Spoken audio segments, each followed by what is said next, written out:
Aloha, everybody, and welcome back. This is Merissa Indigo of Divine DNA Blueprint, and I am so excited today. We have a beautiful guest, one of my lovely friends, Julie Dhara Roberts, and we're going to be talking about, oh, sorry, go ahead. Hey, Merissa. We're going to be talking about grid work today, and I'm just so excited to share this with you guys. This is such an important time for us to start to embody and understand this beautiful wisdom. This is part of our innate divinity as divine humans here.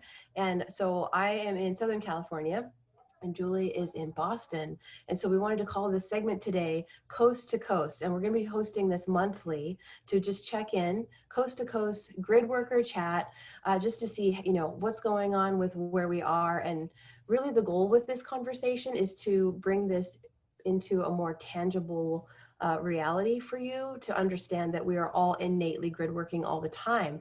And we're just going to help you add another layer of conscious focused intention to that practice. So now I'm going to stop talking, and I just want to say welcome, Julie, and please, share.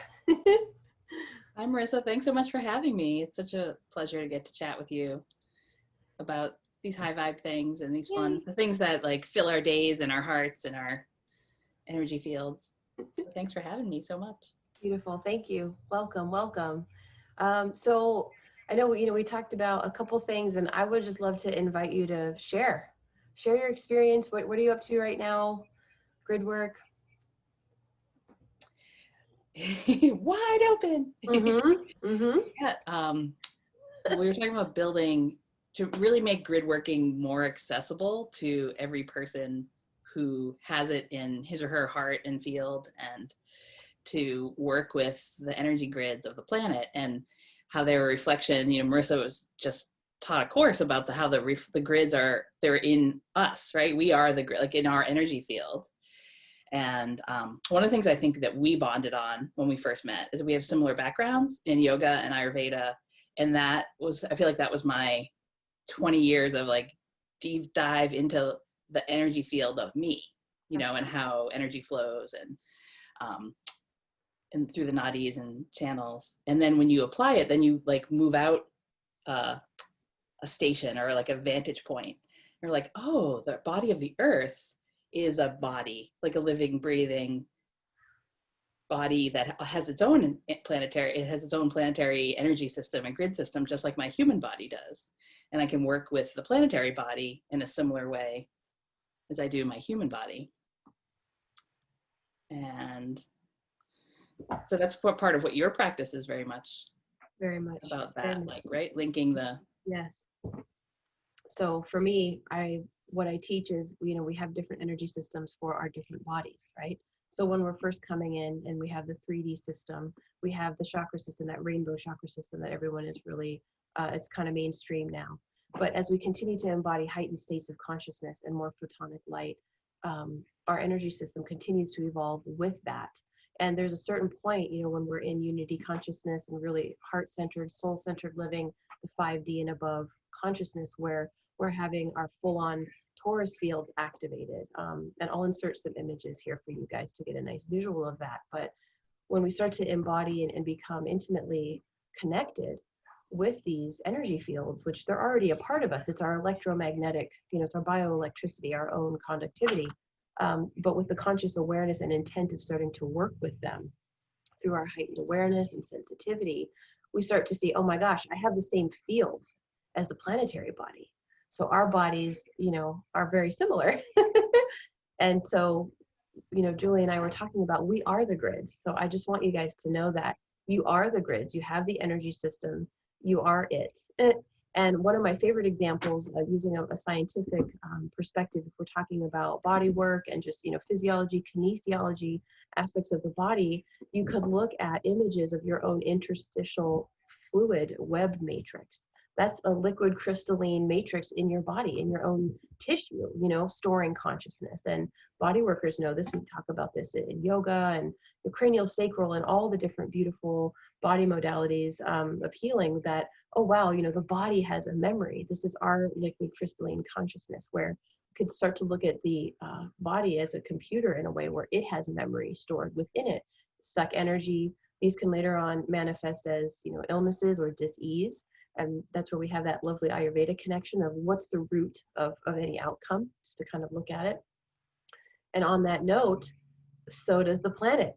The planet and different locations have history. So that's looking at our own individual Akash, our soul Akash as a human person, and that of the planet as well, of Gaia herself. And there are memories, memory banks all over the planet at different dimensional frequencies for us to access. So the more we go inside and connect ourselves into our higher aspects, all from inside, the more access we have to these data banks. Everything is encrypted with vibrational frequency of loving intent, kindness, open-heartedness. And Julie was talking about some stuff that made me so excited about what she's working with right now, where she is, which is also. Can I interrupt before we segue to that? Like I had a thing. Yeah. You're saying it's very. I think this would be a very, tangibilizing. It's not a word. I hope so. Yes. That, the body, when you talk about that different. So if we talk about you said electromagnetic, and so in our vernacular we call them the nadis. If you were going to your acupuncturist, he or she would call them the meridians. That's right. The energy, the electromagnetic grid of the body, and how they produce. So anytime you move electrons through a cable, through a wire, or through your channels inside, right, you create a magnetic field, which is Merissa was talking about as the torus field, right? And then so I have I can even, if you want to, we can link it if you want, a little article wrote up that us as a light bulb. Yes. Oh my God, the old yes, please. light bulbs, it's like, you have the filament. Remember we used to be able to break a light bulb and you could actually have the little, before complex fluorescence, but you have the filament, right? And so the more electrons you pump through that filament, you get more and more heat and more energy flow. There is a magnetic thing, but then you also have the light that just comes from the light bulb. So that's your light body and your light field is intertwined with your electromagnetic field, but it's like a subtler level of the same grid system. And so the planet has that too. So it's almost like which operating system is like your phone or your tablet, your computer is always asking for an upgrade for its operating system, right? It's the 13.4 is available, blah, blah, blah. So the earth grids and our grids work that way too. It's like for a long time that paradigm, you said now it's become commonplace, right? Of the rainbow body and the chakras in our electromagnetic body. And it's not that that's passe or not still great to work with. Exactly. But then you get more, your subtle awareness increases, and then you realize that, but there's a subtler level too, and that my light body is operating simultaneously, and in the light of the higher frequency, almost the easier it is to work with things, right? So you work with a physical thing of I have a sore jaw, whatever. And it's you can work with it physically, but then we've learned over the years to I could work the nadis around it, or I could do this yoga pose, or I could eat this diet, or do this to tweak my grids, right? But then it's I can go to the subtle level and work the energy flow around it. Yes. And that's even easier somehow than doing the physical stuff. Or I can go to the light field and you have such a quick, hi kitty, the ability to shift yourself becomes easier, more fun and joy filled, and quicker, that with the absolutely higher level. Does that make sense? That's what's you're saying. I love that. Thank you so much. That's such a great visual. And so the planetary thing too, I think is a big, it used to be a lot about the magnetic grid system and the pilgrimages to Stonehenge or Machu Picchu, or the traveling to work the magnetic grids. But now I think that for what me and my friends talk about, gridworker friends, is it's the crystalline light grid has come online as the major operating system of the planet. That's right. So the traveling to go here and there is, fine, but that's you don't need to do any of that. You're just in the field of unity, and it's the light grid that we're working with, the crystalline matrix. It's accessible all the time. From anywhere. Yeah. Beautiful. A good thing too, because we're not traveling right at this juncture. So we have it's almost it's an opportunity. This all this the lockdown or whatnot is really the opportunity for all of us to change our operating systems and to really be I can interface with anywhere I want to be and anything I want to do. Absolutely. Totally agree with you. That's a good tangent. Yeah. But we were talking about trying to help people. So we had done a little prep chat before, and I had said, you know, anyone who's watching this video, if you've gotten this far into the video, you are gridworking. Like you wouldn't be watching this today if you weren't already doing this with your own heart, mind, soul field. So thank you for doing what you're doing, everyone who's watching this. And yeah, it's like, it happens when we're going to the grocery store. It happens when we're dropping the kids off. Remember we used to drop them off at school? We're dropping people off places, or, you know, it happens like in the most, what your human self might consider mundane moments, that you have these kind of epic awareness portals, or whatever you want to call them, open. So you asked me to tell a story of one of the things that I've been working on the last month. Yeah. So one of my friends, her daughter is heavily into doing circus arts. And so when they were able to do in-person stuff again, I was giving my friend's daughter a ride to her circus school. And it's not somewhere I usually travel to. And her class was 3 hours. So I was like, oh, I'll make use of this time. I'm away from my kids. And I'm like, I can go for a walk in the woods, or I could do some things. So her circus school is in Ashland, Massachusetts. So I live in Massachusetts, people that don't know me here. And I'm actually in the center of the state, near Worcester. You know, from California, it's Boston. But from here, you know, I'm about an hour drive from Boston. And just north of Boston is Salem, Massachusetts, which probably most people have heard of in some capacity. It's kind of a famous Massachusetts point. And as we're tipping towards October, things in Salem, you know, the whole witch activity gets a little more heightened there. But I was in Ashland, Massachusetts, and just taking a walk through the woods. And,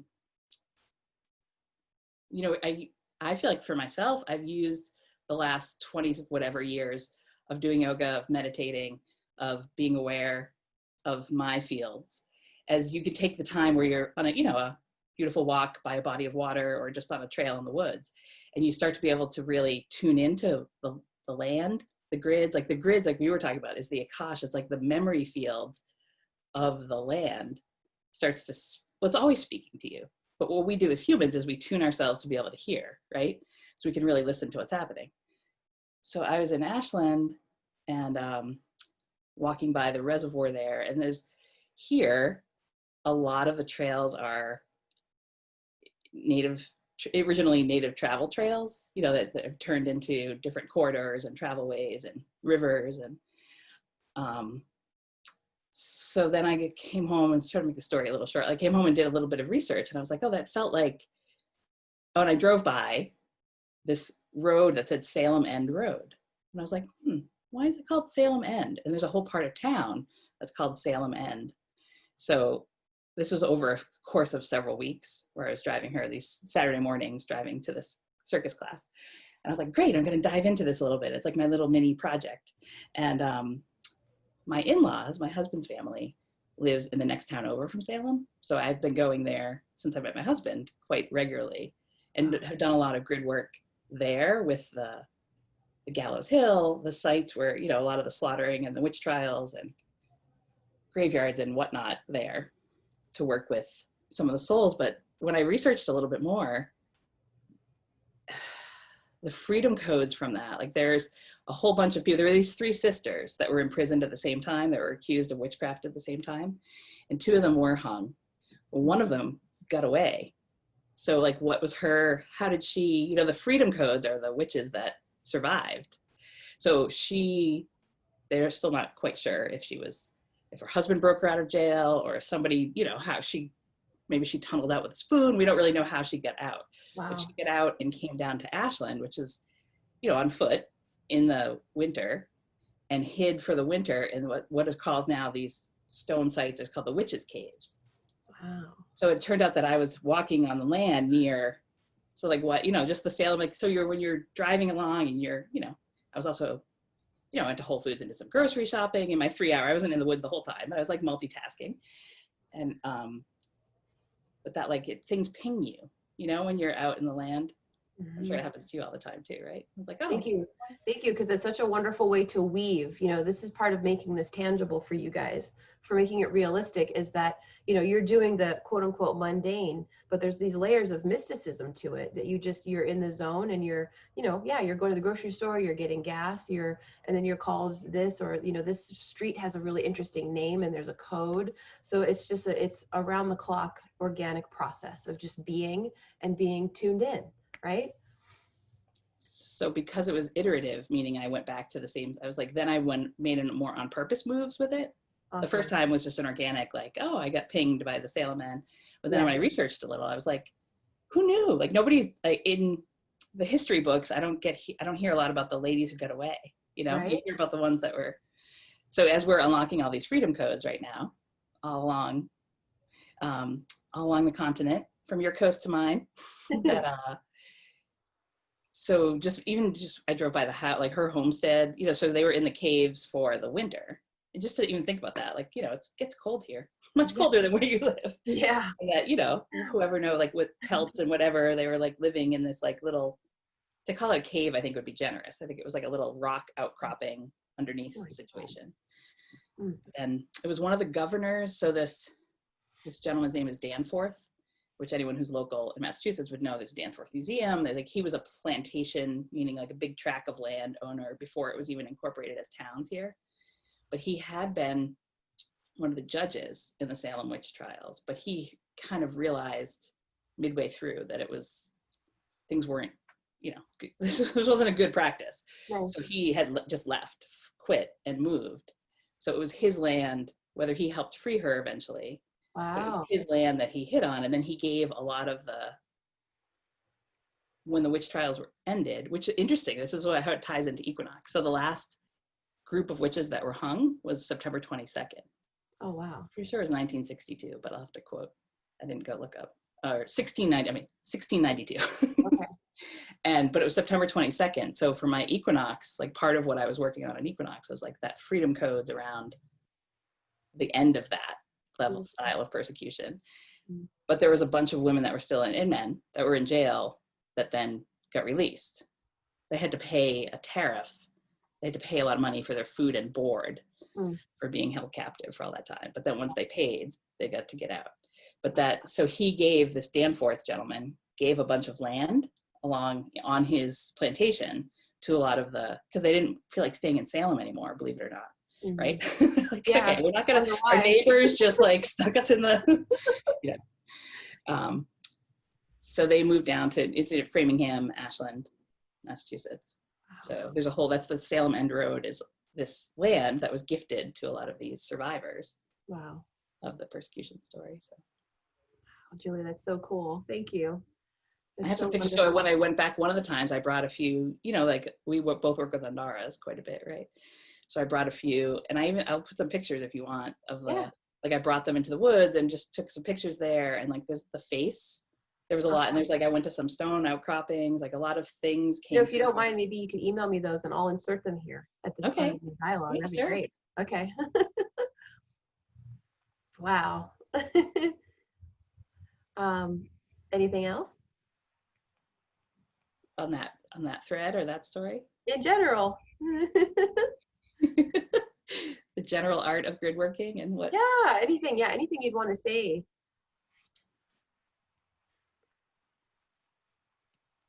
Well, the whole, you talked about it in our pre-chat, is empowering the people who are watching this and to listen to, like, how does the question I get asked most often from new grid workers are like, how do I know what to do? Like, I want to be of service. I find myself wanting to be of service to humanity and to the planet and to the universe and to the ascension process. How do I know what to do? So I guess the thing we could say to everyone who's watching this is, like, whatever you do is perfect.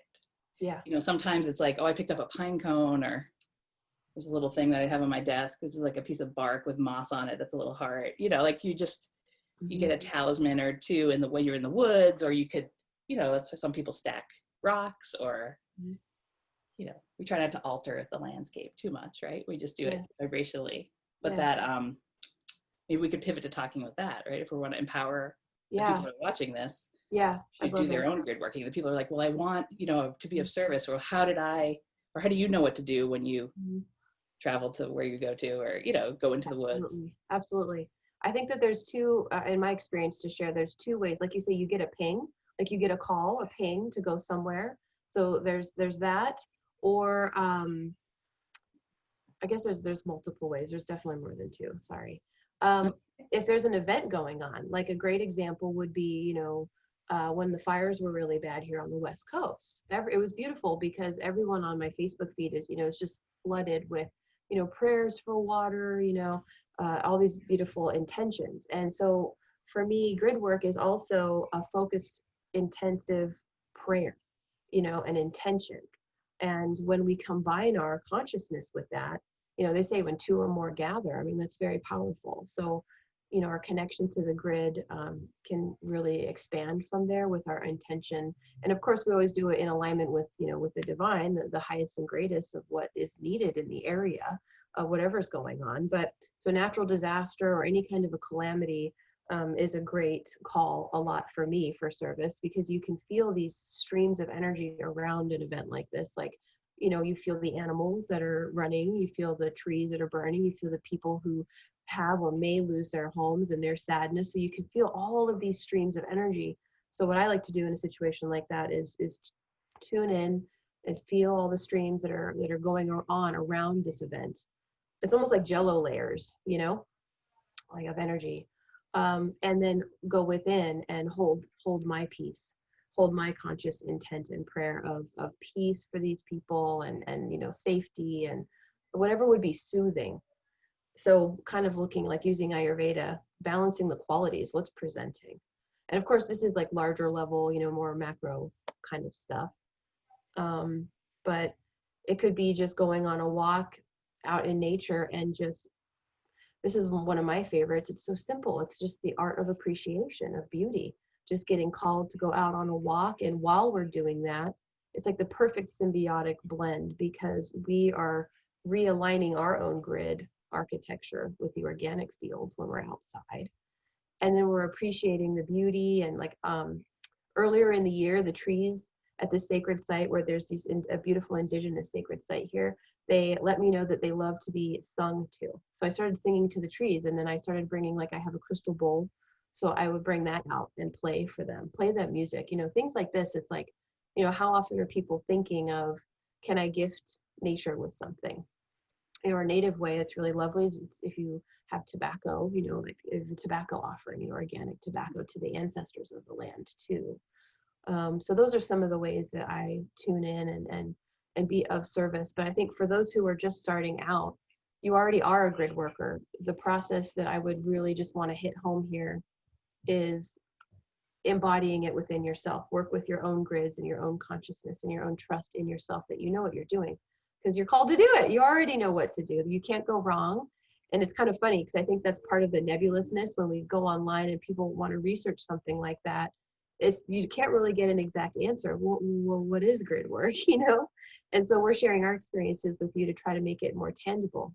And something Julie said that I want to quote her on, this is really good, is that, we want everyone to know that it's not just, oh, I went to Shasta and I had this, incredible experience with inner people. It's not just these really extreme, glamorous examples. Those are great. And those are things we get called to do. It's lovely. But it's really an everyday process. So to bring that into a really mundane kind of local level here, we're talking about Halloween is coming. And so my daughter is, 11. So we love to celebrate the holidays. And part of our light work and our grid work is the decor, because everyone that comes by our home is lit up by the decorations, by the spirit. I mean, we've had so many compliments. We put our decorations out really early. We're like, it's 2020. We're not going to wait till October 1st. We're going to go with, we did it. I think it was like the 18th or something. So we put our decorations out, and that night I got so many compliments from neighbors saying, oh my gosh, I didn't think I'd see anything like that this year. And then there are 2 other neighbors that have Halloween decor up. So we have lit a little fire of the spirit of celebration, the spirit of, innocence and the magic of Halloween for me. So there's so many beautiful small things that we do on a daily basis. Or like you mentioned, Julie, going to the grocery store, whenever we do our errands right now, you know, when we're masked up, you know, is holding that peace and that love and that compassion in your own grid system, meaning your own field, and you are that presence in the store. And in the beginning of the year, I did Instacart shopping for people when people were really, you know, freaked out about COVID and everything. And I would have elders come up to me in the store. And this is when it was pretty crazy. It's when it first started in March. And, you know, people were hoarding food and the shelves were bare. And I had elders come up to me while I'm pushing my cart saying, "Oh, is this the end of the world?" And I would just look at them and say, "No, it's going to be okay. You just keep smiling." You know, so it just shows you, like, in the moment, people gravitate towards you because they feel your light and they're trying to figure out, how can I find that? And that's part of, we are the grids. We carry it everywhere. Like you being you and showing up at that grocery store, because you have choice points you get in your car. It's like, well, maybe not Instacart because maybe they're expecting you at a certain store. But for me, you know, I have 4 grocery stores that I get different things at around, you know, like lucky. Yeah. I was like, all right, which one do I dial into? You know, like what time of day do you get in the, you know, car to go do your errand or this or that? That's right. I jotted down a bunch of things as you were talking of like how we get pinged or how we know what to do. Because I do find that that's the most common quandary or question that I get asked. Really? So dreams is a big one for me. I'll get a lot of like dream state, or, you know, just that lingering. Sometimes it's very lucid and vivid, and you get like, I call them instructions. You get callings by your own dream state, right? But signs for me, like signs are incredibly like a truck going by with a certain word on it, or that street sign. Like I'm a code reader and a code writer, but reading the code. So and for me, it's clouds are huge. Clouds, birds, trees, you know, the natural world, waterways. I think we share this, right? We're both water workers in things, but that even just like a certain, you know, if we talk about like, oh, you're going to go to whatever. I know our grocery stores. I used to live in California, so I'm like, what is it? Fred Meyer's, or our grocery stores out here are really different, but names. You know, you're going to go to Stop and Shop out here. It's like you have like even 3 different routes you could take, right? Yeah. You can dial in and be like, oh, I'm going to take the one that goes by the lake, or I'm going to take the one that goes through the forest, or you know, through the city square, whatnot. But awesome. Even back to what you were talking about, to the land, or you were talking about the human, so that you were talking about reading also the human heart grid, which is that, like you were talking about with the fires in California, right? And how they, when you would go out on the land to, like, you know, listen to the land or to tune into what the earth needed from you as a grid worker in that moment, and then you do start to hear, like, you're listening to the collective, the human field is also a layer of that story. You know, some people, I don't love this term that much, but people call it the pain story on the land. You know, that's what working here, there's been a lot of slaughter, there's been a lot of, you know, indigenous people's lives lost and warfare and whatnot. So that shows up a lot in New England grid work, the stories, the layers of things, right? But it's also the humans that are alive here and now. And what are they holding? Feeling, thinking, where is their headspace, where's their heart space? And that shows up. You know, if we're going to weave it back to Ayurveda, I always think of it as the 5 element, you know, so we have the earth, the water, the air, just saying, I know you know these, but fire, air, and then the ether, right? So that it's going to show up it shows up for me because that's my kind of cosmology that I work with, or my governing paradigm. Like I'll get things like the waterways will give me different snippets of the information, but the air, in general, the human heart grid goes with the air element, right? And the heart chakra and whatnot, and the forest fields that pump from the human heart grid. So that, for me, that's like a lot comes through the clouds, even though that's a little water, but it's water and air, and that's the birds or wind or weather. Awesome. Sort of like tangential, but that you had talked about that. So I just wanted to be like, human heart grid. So that's, as you know, grid working is sometimes landscape, like more earth element. Sometimes it's like, you know, walking the land, and sometimes it's working with the water, the rivers, and sometimes it's literally fire, like what you just did, but also like colors, or, you know, to me the fire element, we go through 8 over 8 rules the eyes, right? So it's like the sight, the rainbow codes, and rays from the sun, like what's, you know, oh, it's an aqua kind of ray day, or it's a, you know, gold ray day, or that's like gives a lot of information. Beautiful. On that level. That's awesome. And the air element is to me, like speaks with the human heart grid stuff. Does that make sense? Yeah. No, that's great. Thank you, because I really appreciate you keep breaking it down. So thank you so much for that. It's like making it more like you bring it to earth, you know? And then you talked about at the beginning when you were talking about the matrix, that is the crystalline, like to me, that's the Akashic, that's or in the body, the fascia. Yeah. I mean, like I call it in my classes, I call it that's the memory foam of the body. You know, that commercial, like we probably have the same first, where the girl has a glass of wine on the memory foam bed and she's jumping up and down, or they put in that same commercial, they put the hand on the memory foam bed, you know, and like the hand imprint stays. Yes. Like that's same, so that the ether element is like the memory foam of the body, or the memory foam of the earth body. Yeah. So like the Akashic, like it's literally the memory, and it gets like these imprints, like that handprint. Like there's a little like grooves, patterns that stay, that we can like, you know, sometimes we trip over them like potholes, or they're like in our own field. Those are those things like, oh, I just got all this body work out of my shoulder. It was so free. And like, oh, my neck and shoulder felt great after my, you know, month of sessions. And why does that come back? You know, like, why is it not cleared completely? Yeah. It's a little bit like the body, the planet, you know, it's like, oh, either you've gone to another layer of it, or it's like you kind of haven't filled in the pothole, or the, you know, the tendency in your own energy field. And it's similar with the earth grids. Like there are these tendencies that we like trip over again and again, like a scratch on a record of like, oh. Are you old enough to remember records? I know we're not the same era. Yeah. We used to get like the scratch in them, and they'd play that same little track of song over and over again. The earth grids have that kind of like, if there's like a rip or a tear or a scratch or a pothole, whatever, in the earth grids, that's part of grid working is call like repair. But you know, you're driving around in the cement, you know, the truck with the asphalt, like filling in the potholes. Patchwork with love, with joy, with crystal gratitude, energy. Right? Yeah. Oh, beautiful. Oh, yeah. I'm trying to think of anything else. Oh, well, since you mentioned, you know, the pockets of memory, that's something that, well, okay, I thought of a few things. Thank you, that I wanted to share. Starting to just really come into, you know, a stillness within when you go outside. So come inside to go outside, meaning outside in nature, if you're called to different places, so you can start to really tune in to what is there. You know, an example of that was when I was 17, I was in Europe. I got to go on a Euro trip because my mom was a teacher, and we were in Normandy. And this was one of the most palpable experiences that I ever had.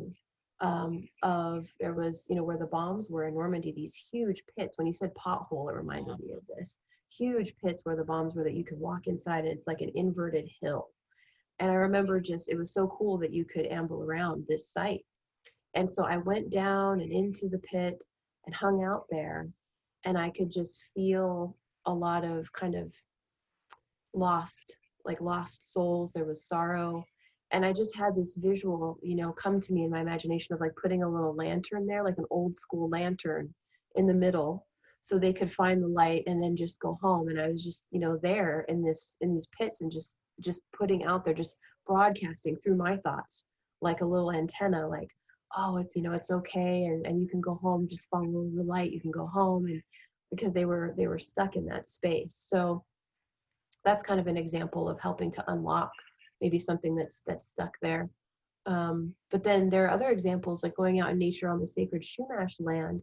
And again, you can feel the layers of the heart grids, where you can tune into a different time. And I've had these experiences where I'm walking barefoot on the ground, and I look, and it's I'm like a native person. It's like another life for me, or I'm not really sure specifically, but I see my feet as a native person walking barefoot, you know, on the dirt path with the leaves.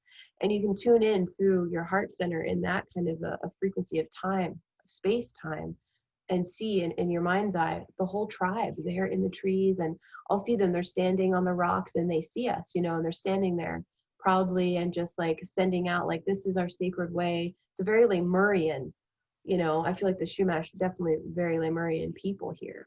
So there's so many frequencies. Then you could go to another part of California and feel where, like you talked about, Julie, you know, where the natives were just literally paved over. I mean, all of Malibu is graveyard. All of that, all of the West Coast really is sacred graveyard that's just been, you know, paved over. So when I had that realization a few years back that the majority of the United States is a sacred burial ground in some form or another, in some time, space or another, is just putting that love and that gratitude and, you know, forgiveness and those kinds of frequencies into the land, into the ancients, because in addition to the planet and the elementals and the current collective heart grids, there's also the ancients, the ancestors, and I really love working with them. I really love connecting with them. I'm really passionate about that. And that's something I've done on many continents, just guided, you know, but they really appreciate it. And you could just talk to them. Yeah, totally. Can I ping, like, so I have two things that ping. Yes, please. I love having conversations with you. So I will just say, like, to everyone, like, 17-year-old you knew what to do. Yes. You didn't take any grid worker I training even think courses. about it. You didn't, No. you just like, so anyone else watching, like, go back to your 10-year-old self, your 5-year-old self, your 17-year-old self. You already know what to do. And it's like, you could have imagined an old-fashioned lantern, you could have put a column of light, like you can't do it wrong, right? You're just like, your intention is pure and you're there. Yes. The right place at the right, every time is the right time, and every place Absolutely. is the place. But like, that was beautiful. Like, a 17-year-old you knew what to do. Yeah. But I have had that, you know, talking about the elders speaking. Yes. So I mostly have a, you know, like within an hour or so of my house, or 2 hours, that I go, you know, my local grids that I work with extensively, and the native tribes that have been here. And like, so I moved from a city, put it in quotes, Worcester's a city, it's a city, but like I moved into a couple towns over, which is more woodland. But I like was all of a sudden was hearing more and more from the native elders that were here on the land that my house is on and my business here is on too. And so I got familiar with that and did that for several years. And then I went down to Connecticut to most of my gridworking tales will talk about fish shows too, because like, you know, bands are like I went down to see fish last summer. Nice. Mohegan Sun, which is down, this is a different tribe, a different section of the land. But when I got there, Uncas is a native, like I had this, like I hadn't had it before because I was mostly been local, since I've been more aware of my own gridworking skills and doing it more actively and on purpose. But Uncas, the native elder from down there, was like, they were like in this almost like, oh my gosh, she can hear me. She can say, they were just like, like it was all this like, go here, go do this grave. I'm like, okay. But it was, I had one of those feelings of like, not that this, you know, like in Ghost Whisperer, that like, you know, have you seen that show?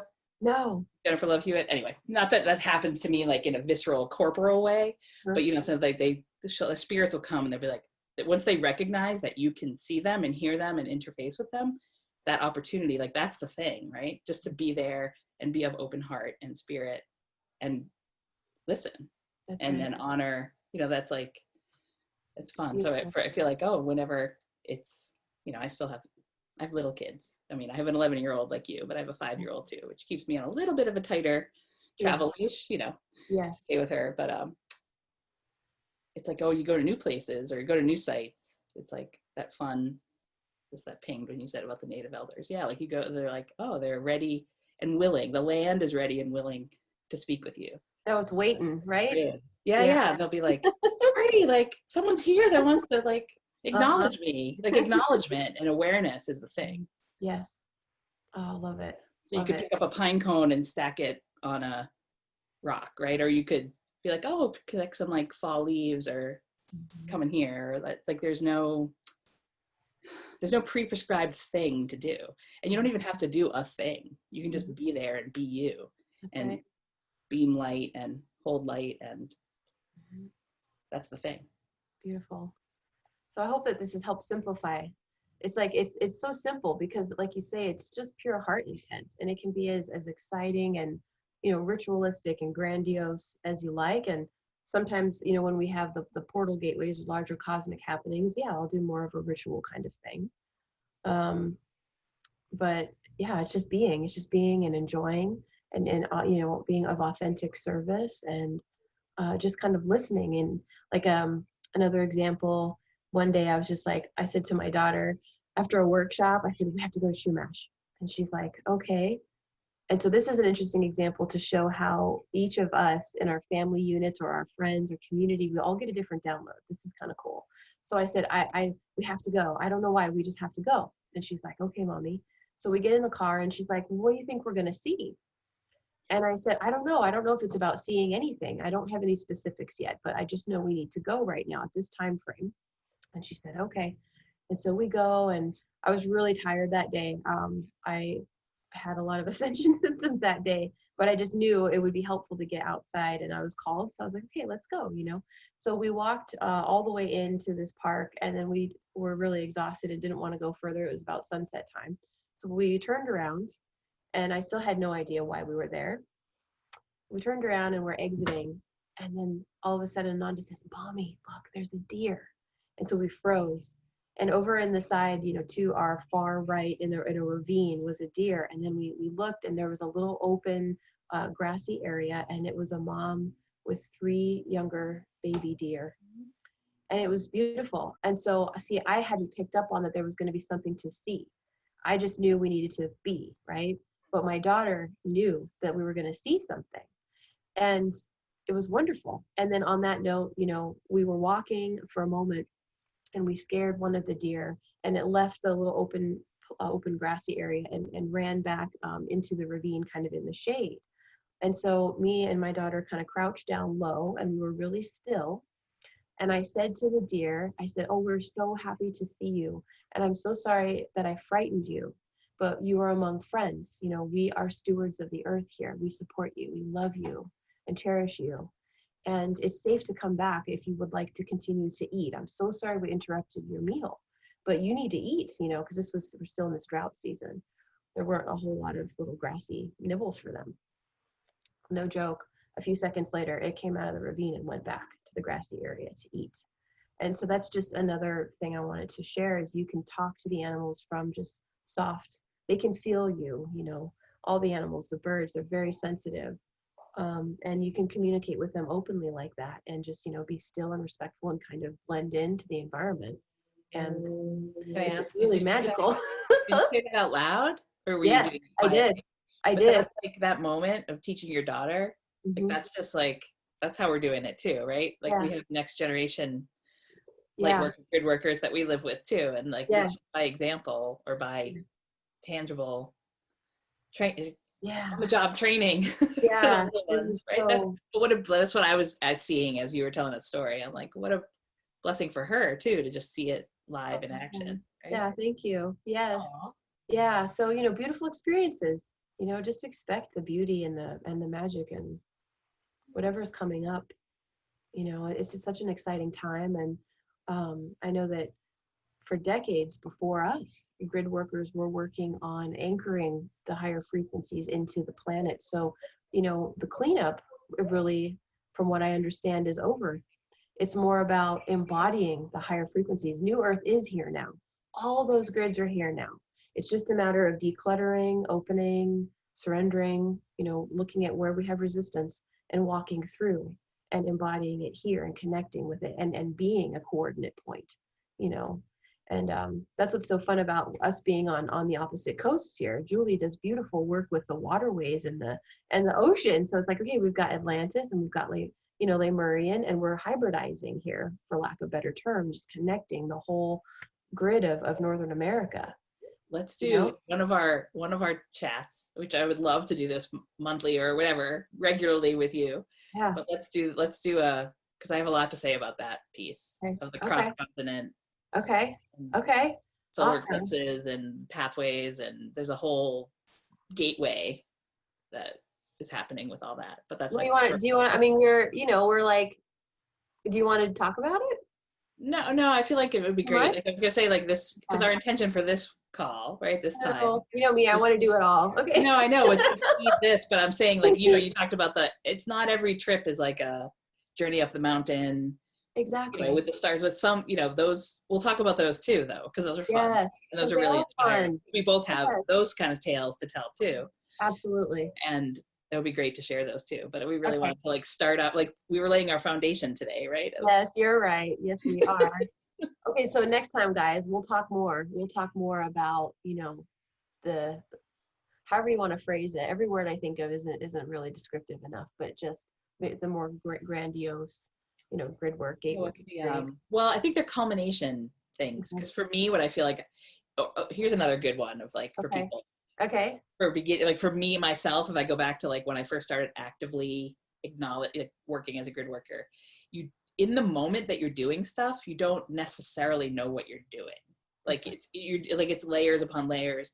A lot of the work, it's like culmination moments. Mm-hmm. Like I just had a pretty grandiose time the last 3 or 4 days over equinox here, but it was 3-4 years in the making.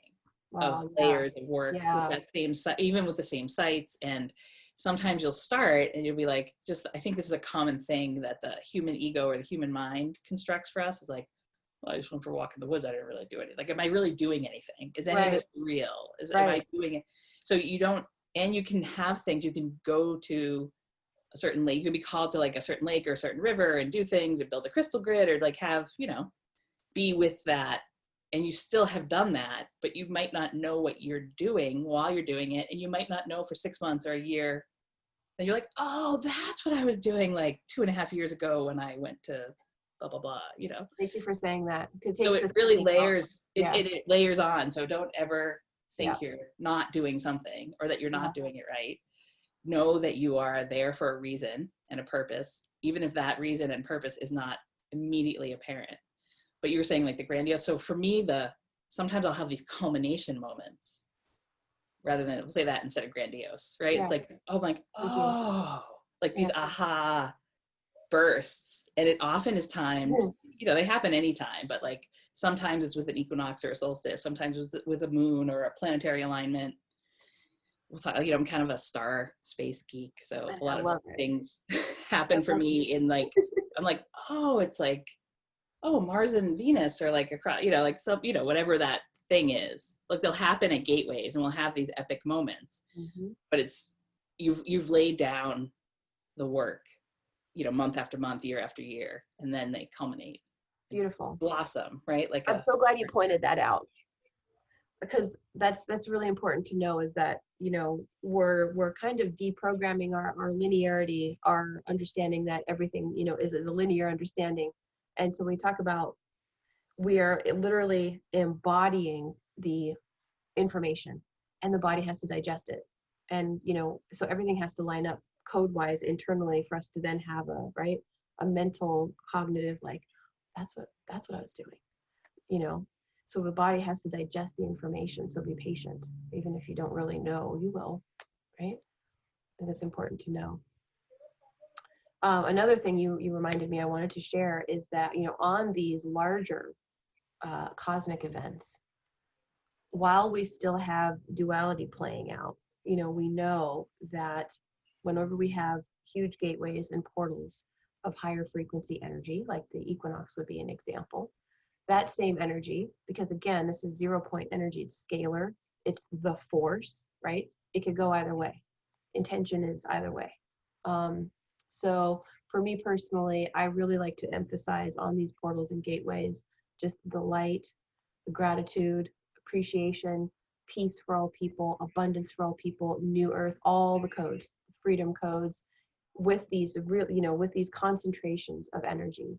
That energy is used for creative purposes, in alignment, divine, because it could be used both ways. And there are, we do have like the wizards, the dark wizards behind the curtain, that like to use those energy portals for other things. And it's a very 3D concept, but just to share another example of grid work or gate work, those who are called to that kind of stuff is neutralizing, without resistance to, nefarious use of energies, but just a concentrated focus on the opposite, on the purity. So just to share that.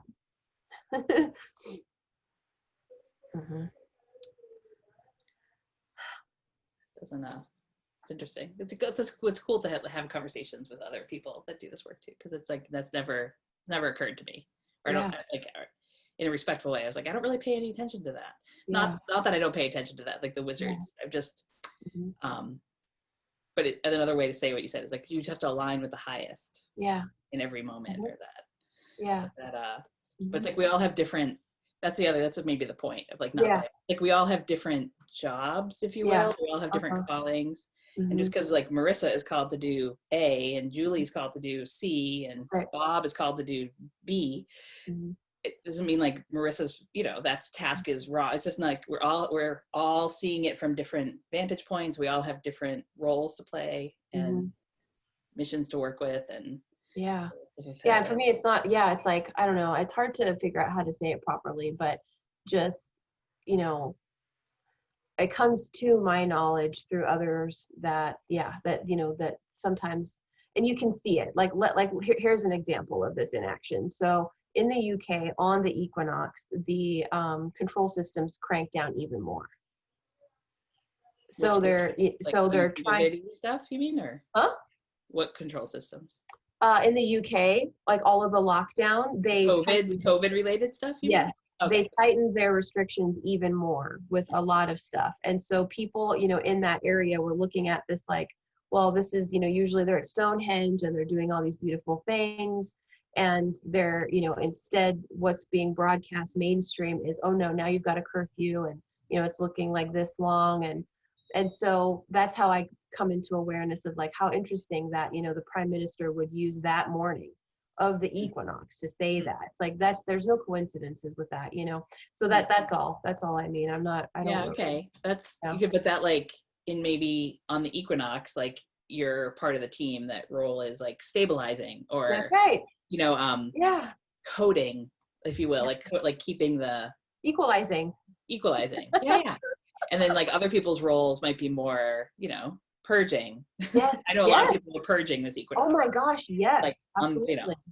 Physically in their body forms, and then other people's roles are conducting. Yes. So it's like we're all on the same beautiful team light. And that can change, and for me, like it'll change usually I'm a conductor, and ever since I was little I was just had this like, you're just supposed to hold the light down, just hold the light down, and I was like, okay, and I never knew what that meant other than just loving and just being a loving being, just holding it. And it's like even cilantro we're talking about, we're all beams of light, just beam, But that, like, for me, like it didn't enter my awareness field, like that news story didn't make its way to me, but it made its way to you, and it was very meaningful for you.